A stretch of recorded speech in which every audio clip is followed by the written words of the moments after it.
Good morning दोस्तों। Welcome to daily current affairs. आज मैं आपके लिए लेकर आया हूँ 30 दिसंबर से संबंधित कुछ नए करंट अफेयर्स। तो चलिए शुरू करते हैं। पहला क्वेश्चन है, Bihar turn QS reimagine education award 2022 किस आईआईटी ने जीता है? तो इसको जीता है आईआईटी मद्रास, और इस अवार्ड को बोला जाता है ऑस्कर अवार्ड। एजुकेशन में ऑस्कर अवार्ड बोला जाता है। तो देखते हैं।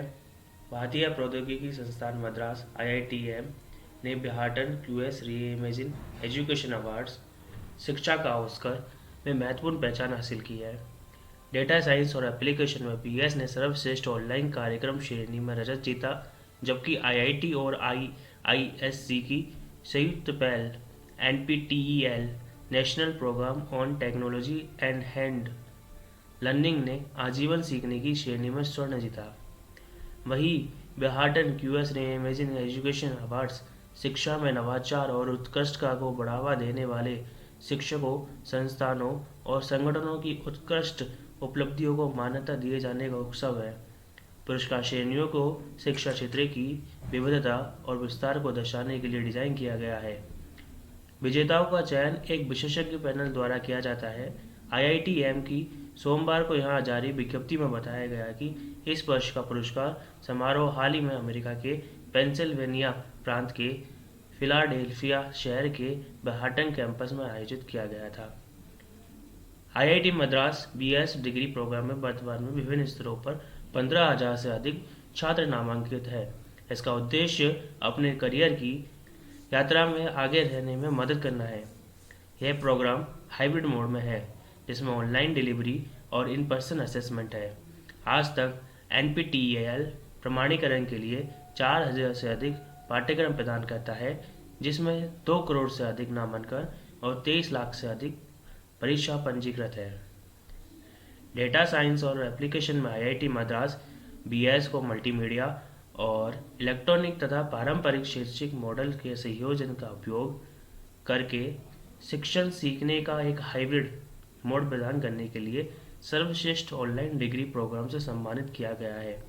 यह परियोजना केंद्रीय शिक्षा मंत्रालय द्वारा वित्त पोषित है और इसका उद्देश्य मुक्त ऑनलाइन पाठ्यक्रम और वीडियो व्याख्यान प्रदान करके देश में इंजीनियरिंग शिक्षा की गुणवत्ता को बढ़ाना है।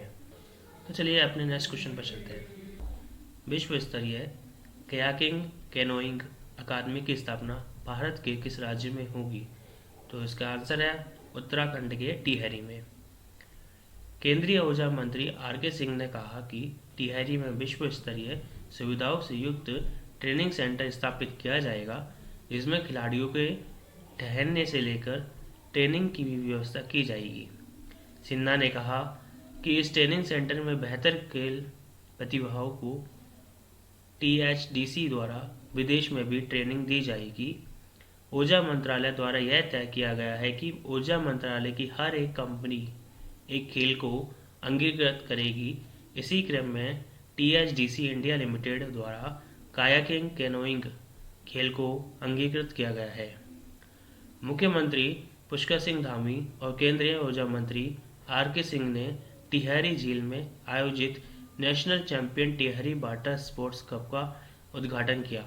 मुख्यमंत्री धामी ने आयोजन स्थल पर लगे विभिन्न स्टाइल्स का निरीक्षण किया, साथ ही पहले सत्र की विजेता टीमों को मेडल प्रदान किए। इस दौरान मुख्यमंत्री पुष्कर सिंह धामी ने अपने संबोधन में कहा कि यह पहला मौका है जब टिहरी झील में राष्ट्रीय स्तर की इस खेल प्रतियोगिता का आयोजन किया जा रहा है। उन्होंने कहा कि आज देश में प्रधानमंत्री नरेंद्र मोदी के नेतृत्व में समृद्ध खेल संस्कृति का विकास हो रहा है। हाल के दिनों में हमारे खिलाड़ियों द्वारा विभिन्न खेलों में अंतर्राष्ट्रीय स्तर पर किए जा रहे ऐतिहासिक प्रदर्शन इसका प्रमाण है। तो चलिए चलते हैं नेक्स्ट क्वेश्चन पे। केरल द्वारा अंतर्राष्ट्रीय समुद्र तट महोत्सव कब शुरू किया गया? तो यह शुरू किया गया 24 दिसंबर। कासरगोड को एक पर्यटन स्थल के रूप में बढ़ावा देने के लिए राज्य सरकार ने बेकल किले के पास पहले अंतर्राष्ट्रीय समुद्र तट महोत्सव का आयोजन किया। मुख्यमंत्री पिनाराई विजयन ने 24 दिसंबर को क्रिसमस की पूर्व संध्या पर बेकल समुद्र तट पर 10 दिवसीय बेकल इंटरनेशनल बीच फेस्टिवल का उद्घाटन किया। महोत्सव का उद्देश्य क्षमता का प्रदर्शन करके जिले के विकास को पुनर्जीवित करना है। सांस्कृतिक और संगीतमय रातों के साथ साथ भोजन फेस्टिवल भी इस उत्सव का हिस्सा है। चंद्रगिरी, तेजस्विनी और पायस्विनी 3 स्थानों पर आयोजित इस उत्सव में दुनिया भर से लगभग 5 लोगों ने भाग लिया। बेकल रिसोर्ट्स डेवलपमेंट कॉरपोरेशन BRDC बेकल इंटरनेशनल बीच फेस्टिवल का आयोजन कर रहा है। कार्यक्रम का समापन 2 जनवरी को होगा। बेकल इंटरनेशनल बीच फेस्टिवल क्या है? यह बेकल रिसोर्ट्स डेवलपमेंट कॉरपोरेशन द्वारा जिला पर्यटन संवर्धन परिषद, कुदुमश्री, असमी हॉलीडेज और जिले में स्थानीय स्व सरकारी निकायों के सहयोग से आयोजित किया जाता है। तो चलते हैं नेक्स्ट क्वेश्चन पे। केंद्रीय मंत्री अश्विनी वैष्णव ने 28 दिसंबर 2022 को नई दिल्ली में किस गठबंधन को लॉन्च किया? G20 डिजिटल नवाचार गठबंधन, G20 DIA। इलेक्ट्रॉनिक्स और सूचना प्रौद्योगिकी मंत्री अश्विनी वैष्णव ने 28 दिसंबर 2022 को नई दिल्ली में स्टे सेफ ऑनलाइन अभियान की भी शुरुआत की। G20 DI का उद्देश्य डिजिटल अंतर डिवाइड को कम करने के लिए विभिन्न विश्व अर्थव्यवस्थाओं के लिए डिजिटल समाधान रखने वाले इनोवेटर्स को पहचानना और उनका समर्थन करना है। स्टे सेफ ऑनलाइन अभियान का उद्देश्य इंटरनेट उपयोगकर्ताओं को सुरक्षित साइबर व्यवहार और साइबर सुरक्षता प्रक्रियाओं के बारे में संवेदनशील बनाना है। मंत्री ने कहा कि वैकल्पिक समाधान करने में देश की ही हिस्सेदारी, प्रमुख प्रौद्योगिकी को बनाने की महत्वाकांक्षा और समावेशी विकास G20 की अध्यक्षता में 3 प्रमुख फोकस क्षेत्र हो गए। तो आप देख लीजिए कि इन्होंने बताया है कि 3 प्रमुख फोकस क्षेत्र कौन कौन से हैं। देश की हिस्सेदारी, प्रमुख प्रौद्योगिकियों को बनाने की महत्वाकांक्षा और समावेशी विकास G20 की अध्यक्षता में 3 प्रमुख फोकस क्षेत्र हो गए। तो चलते हैं आगे। तो अगला क्वेश्चन है अपना, भारत की राष्ट्रपति द्रौपदी मुर्मू ने किस राज्य में कई परियोजनाओं की आधारशिला रखी? इसका उत्तर है तेलंगाना। 28 दिसंबर को उन्होंने भद्राद्री कोठागुडेम जिले के भद्राचलम में श्री सीतारामचंद्र स्वामी वरी देवस्थानम में भद्राचलम मंदिरों के समूह में तीर्थ यात्रा सुविधाओं का विकास परियोजना की आधारशिला रखी। एक तो इन्होंने ये रखी, दूसरी उन्होंने मुलुगु में रुद्रेश्वर रामप्पा मंदिर में यूनेस्को की विश्व धरोहर स्थल की तीर्थ यात्रा और विरासत बुनियादी ढांचे के विकास नामक एक अन्य परियोजना की आधारशिला भी रखी। दूसरी ये थी, इन दोनों परियोजनाओं का पर्यटन मंत्रालय की प्रसाद तीर्थ यात्रा कायाकल्प और आध्यात्मिक संवर्धन अभियान योजना के तहत मंजूरी दी गई है। तो इन दोनों योजनाओं को प्रसाद के तहत मंजूरी दी गई है। वर्ष 2014-15 में शुरू की गई प्रसाद योजना का उद्देश्य देश में तीर्थ और विरासत पर्यटन स्थलों को एकीकृत बुनियादी ढांचा विकास प्रदान करता है। राष्ट्रपति ने तेलंगाना के कोमाराम भीम, आसिफाबाद और महबूबाबाद जिलों में 2 एकलव्य मॉडल आवासीय विद्यालयों EMRS का भी वर्चुअल उद्घाटन किया।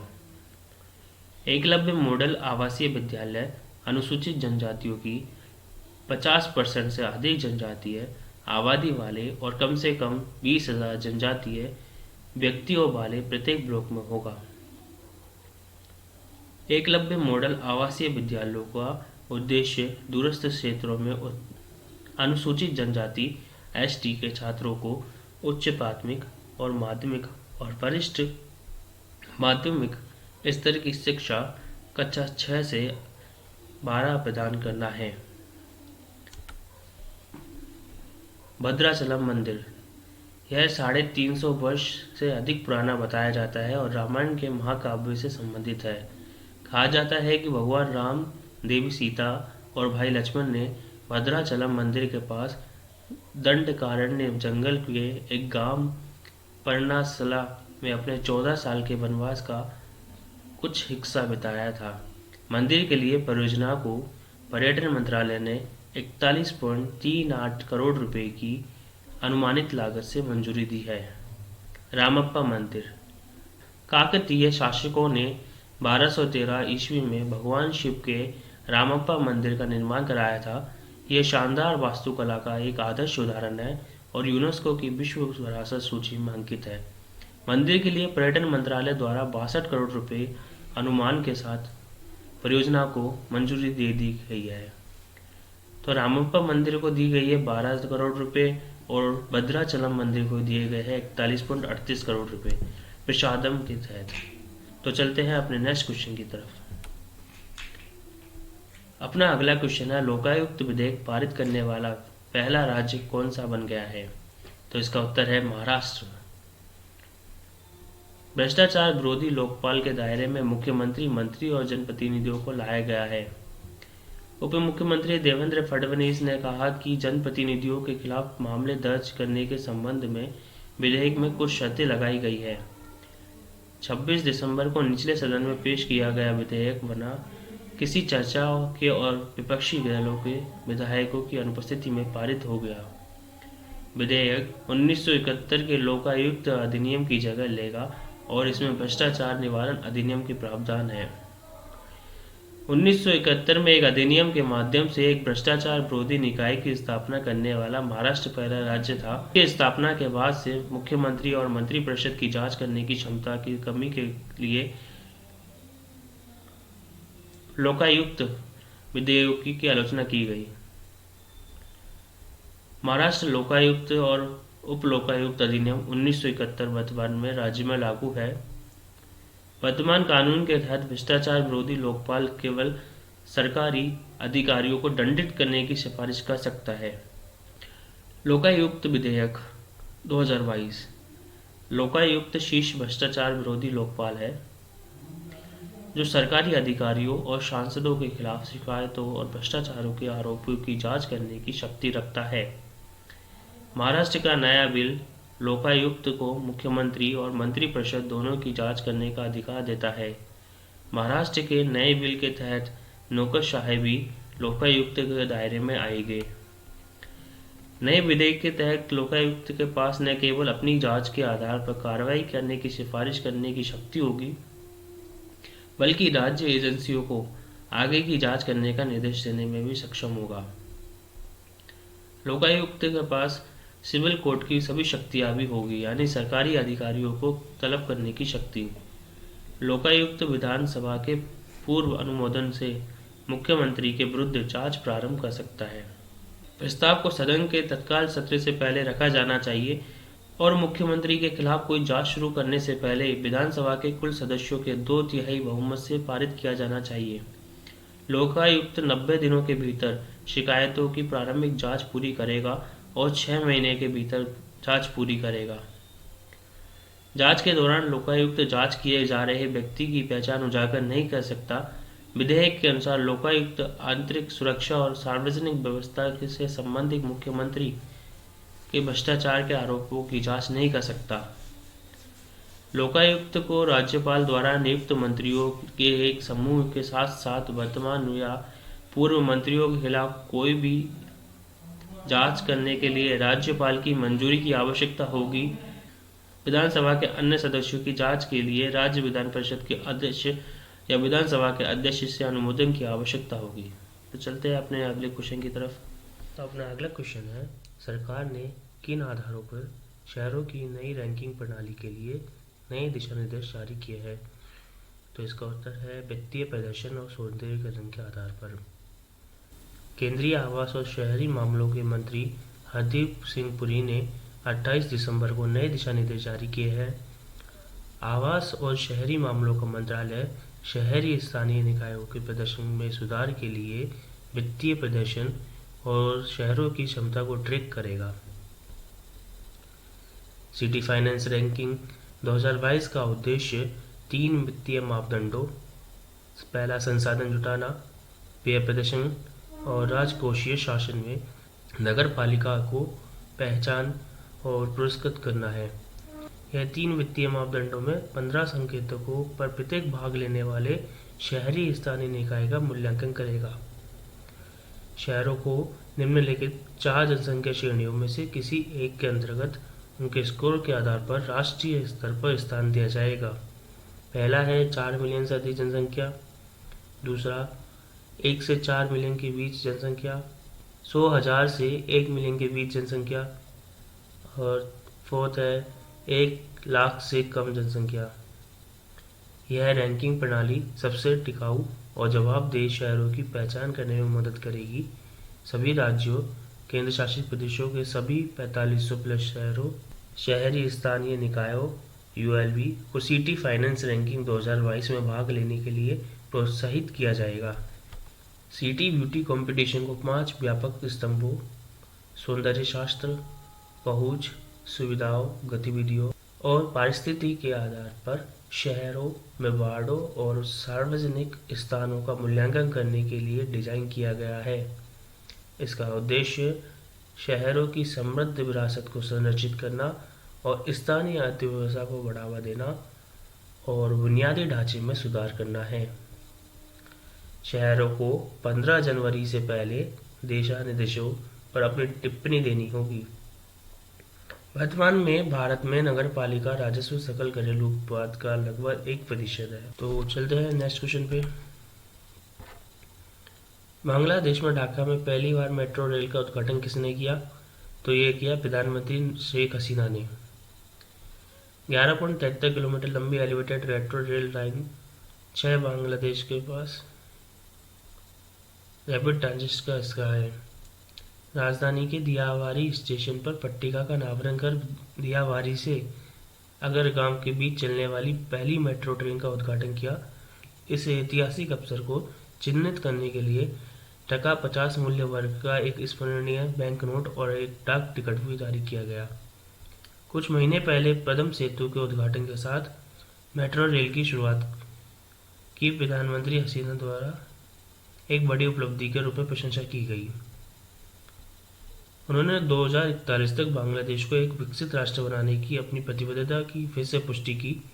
प्रारंभ में ट्रेन बिना किसी ठहराव के उत्तरा और अगरगाम स्टेशनों के बीच रोजाना 4 घंटे चलेगी।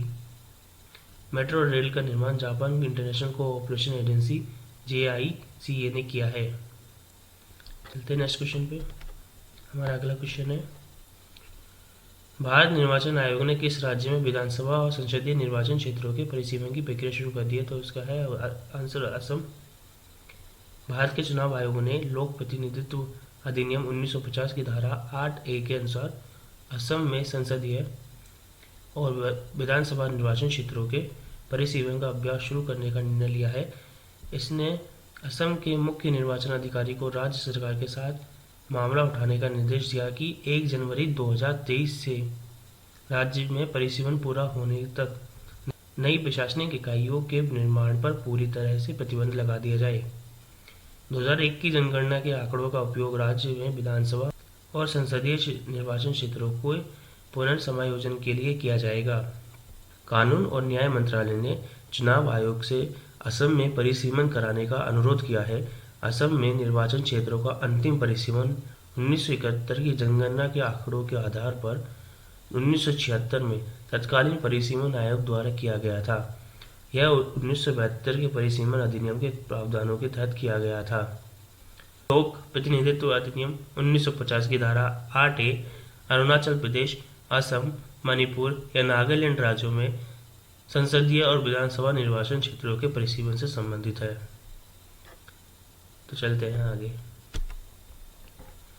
पहला गौरी अम्बा पुरस्कार किन्हें प्रदान किया जाएगा?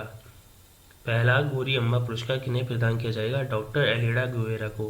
क्यूबा की सामाजिक कार्यकर्ता डॉक्टर एलेडा गुएरा के पहले केया गौरी अम्बा राष्ट्रीय पुरस्कार से सम्मानित किया जाएगा। की हिमायती रही है। क्यूबा में विकलांग बच्चों के लिए 2 घर चलाती है और घरेलू समस्याओं वाले शरणार्थी बच्चों के लिए 2 घर चलाती है। क्यूबा मेडिकल मिशन की सक्रिय सदस्य है। केया गौरी अम्बा फाउंडेशन ने इस पुरस्कार की स्थापना की है। मुख्यमंत्री पिनाराई विजयन 5 जनवरी को चंद्रशेखर नायर स्टेडियम में ओलंपिया हॉल में डॉक्टर एलेडा को पुरस्कार प्रदान करेंगे।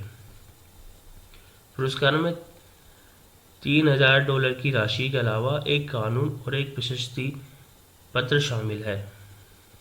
चलते हैं नेक्स्ट क्वेश्चन पे। ग्रामीण डाक सेवकों के लिए डाक विभाग द्वारा कौन सा पोर्टल शुरू किया गया है? तो यह है ऑनलाइन रिक्वेस्ट ट्रांसफर पोर्टल। 28 दिसंबर को डाक सेवा महानिदेशक आलोक शर्मा ने वीडियो कॉन्फ्रेंस के जरिए पोर्टल का शुभारंभ किया। आवेदन प्राप्त करने, अनुमति देने और हस्तांतरण आदेश जारी करने से लेकर हस्तांतरण प्रक्रिया को इस पोर्टल के माध्यम से कागज रहित और आसान बना दिया गया है। डाक विभाग के पास दुनिया में डाकघरों का सबसे बड़ा नेटवर्क है। इसके तहत भारत में 1,56,000 से ज़्यादा डाकघर है, जिनमें से 1,31,000 से अधिक शाखा डाकघर बीओ ग्रामीण क्षेत्रों में है, जहां ग्रामीण डाक सेवकों के माध्यम से डाक सुविधाएं प्रदान की जाती है। ऑनलाइन अनुरोध पोर्टल का शुभारंभ प्रौद्योगिकी की मदद से शासन प्रक्रियाओं में पारदर्शिता और जवाबदेही लाने की दिशा में एक बड़ा कदम है। ऑनलाइन प्रक्रिया से समय और संसाधनों की बचत होगी। ऑनलाइन पोर्टल के माध्यम से 5,000 से अधिक ग्रामीण डाक सेवकों के हस्तांतरण की अनुमति दी गई है। चलते हैं नेक्स्ट क्वेश्चन पे। अपना अगला क्वेश्चन है, एडीबी ने किस उद्यम को जल और अन्य बुनियादी ढांचे के क्षेत्रों के शीर्ष परामर्श सेवा फर्मों में स्थान दिया है? यह है बापकोस को। एशियाई विकास बैंक एडीबी ने वार्षिक खरीद पर एक रिपोर्ट जारी की है। इस रिपोर्ट में जल शक्ति मंत्रालय के तहत भारत सरकार के एक उद्यम बापकोस को जल और अन्य अवसंरचना क्षेत्रों में परामर्श सेवा फर्मों में शीर्ष स्थान दिया गया है। जल संसाधन, बिजली और बुनियादी ढांचे के विकास के क्षेत्र में बापकोस एक शीर्ष प्रौद्योगिकी संचालित इंजीनियरिंग, खरीद और निर्माण ईपीसी कंपनी है। इसने भारत के अलावा 51 देशों में परामर्श कार्य पूरा किया है।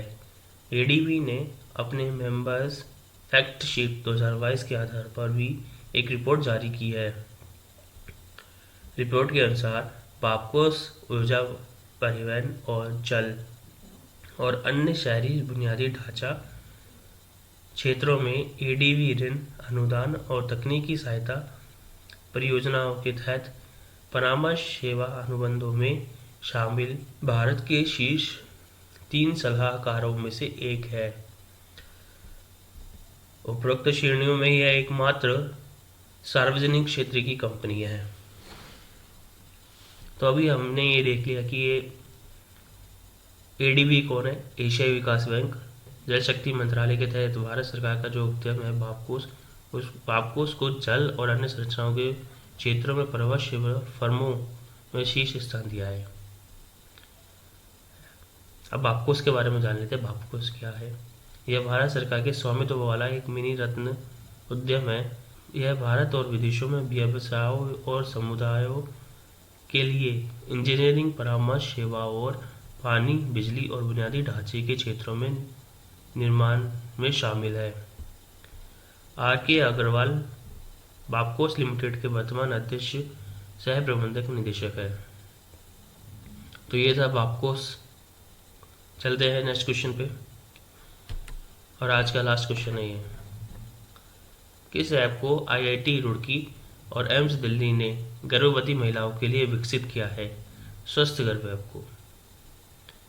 तो इससे क्या फायदे हैं ये देखते हैं। गर्भवती महिलाओं को प्रसव पूर्व देखभाल और वास्तविक समय पर चिकित्सा सहायता प्रदान करने के लिए स्वस्थ गर्भ स्मार्टफोन ऐप विकसित किया गया है। यह हर नैदानिक परीक्षण का रिकॉर्ड रखेगा और समय पर प्रसव पूर्व देखभाल सुनिश्चित करेगा। यह डॉक्टरों द्वारा तत्काल सलाह प्रदान करता है। स्वास्थ्य देखभाल में टेलीमेडिसिन का एक हिस्सा है। यह ऐप गर्भावस्था में होने वाली सामान्य समस्याओं का समाधान प्रदान करेगा। यह ग्रामीण क्षेत्रों की उन महिलाओं के लिए बहुत मददगार होगा जिनके पास डॉक्टरों तक आसान पहुंच नहीं है। स्वस्थ गर्भ मोबाइल ऐप मातृ भ्रूण के स्वास्थ्य को बेहतर बनाने में मदद करेगा। यह जन्म योजना तैयार करने और गर्भावस्था के दौरान शारीरिक समस्याओं के प्रबंधन के संबंध में मरीजों को परामर्श देने में भी मदद करेगा। स्वास्थ्य गर्व ऐप के फायदों को IEEE journal of biomedical and health informative में प्रकाशित किया गया है। 150 रोगियों के नैदानिक मूल्यांकन ने ऐप की उपयोगिता का प्रदर्शन किया है। आज के अपने करंट अफेयर्स क्वेश्चन यहीं पर समाप्त होते हैं। अगर आपको वीडियो पसंद आया हो तो लाइक कीजिए, अगर आपकी कोई क्वेरी हो तो कमेंट कीजिए और हमारे चैनल को सब्सक्राइब करके घंटे का बटन दबाइए। Thank you for watching.